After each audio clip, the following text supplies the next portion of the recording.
I'm down, as you've heard, as the person more to the strong end of the strong government end of the argument. And that may make you think I believe the relationship between Parliament and government involves a test of strength, a competition for power, or a natural state of conflict in which it's necessary for me and for Hannah to take different sides. That's not what I think.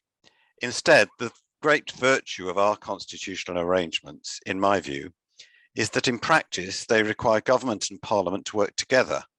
They make consensus building and respecting the views of others more important than who wins the conflict. Of course, like all man-made arrangements, they are also capable of improvement. But improvement here should mean getting better at working together in the way I've described. Two ideas are my starting place with the UK Constitution.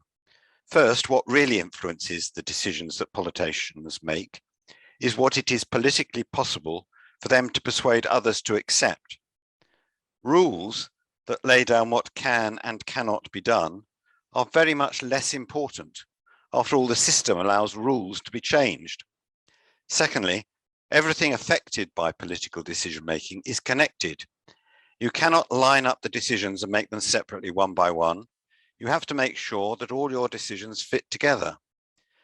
Political decisions are often like the decisions for picking a sports team, suitable subject for Saturday afternoon. You do not pick the best team by picking the best player for each position. You need to pick the players who will play best with each other. Selecting a player for one position depends on who is chosen to play alongside them, but also vice versa.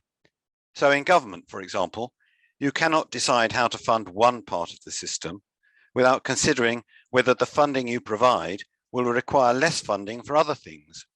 Every decision to change something can have complex knock-on effects elsewhere, and at the same time, it is itself also affected by all the other decisions you make on other matters.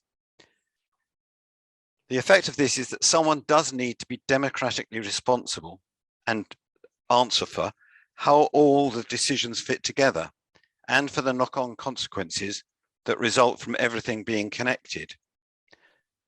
I say only the executive, the government, can carry that responsibility. It alone has the capacity to pull things together and the staff and the other resources to make sure they all work in harmony. Parliament, which comprises many members with conflicting views and certainly no unity of purpose, cannot exercise the direct control that is needed to perform that role, and only a person with control, who can't pass the blame on to someone else, can be made answerable. This is why I think the job of making new policy proposals should always ultimately rest with government. That leaves Parliament's role, the one that it can perform best, to be first responding to government proposals by questioning them with a view to improving them, and secondly, ensuring that government accepts responsibility and answers for what has been done. So where does that get me with today's questions? Well, question A, transparency is absolutely essential in order to allow government to be held to account. Of course, government should not keep things secret just to make its life easier. But I think that this question is really about something completely different. It is about deciding the stage at which policymakers should ask others outside government to contribute their comments to the process. I knew the dog would start barking at that point. You should not ask too early and risk being told that it is impossible. You should not start too early and risk being told that it's impossible to contribute because your ideas lack sufficient detail. Nor should you leave it too late, working up all the detail first, and so risk being told that, as you've obviously made up your mind already, what would be the point of contributing? I suspect the answer here is that you cannot make firm rules for the right moment, but that there will be a political price to pay if you choose the wrong one. Question B, you will have heard about secondary legislation today. It's new law that is made without the same detailed scrutiny in Parliament as is given to an Act of Parliament. The less detailed scrutiny, though, will always be something that Parliament itself has decided to allow, and the difference between primary and secondary legislation are often in practice not as great as is sometimes made out.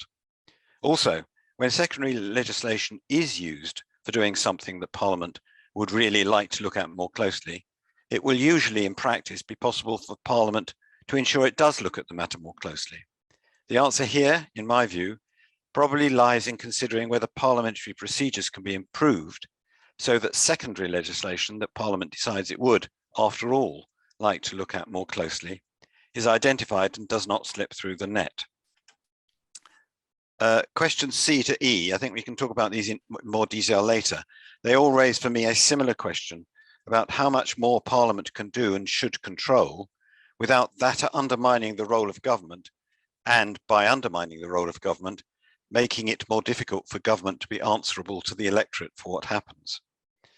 And on the last question, question F, what I think is important to identify there is how much the question or any answers given to it are not really about who should be able to trigger an election, but about whether when an election could happen, someone should be able to stop the electorate from having their say.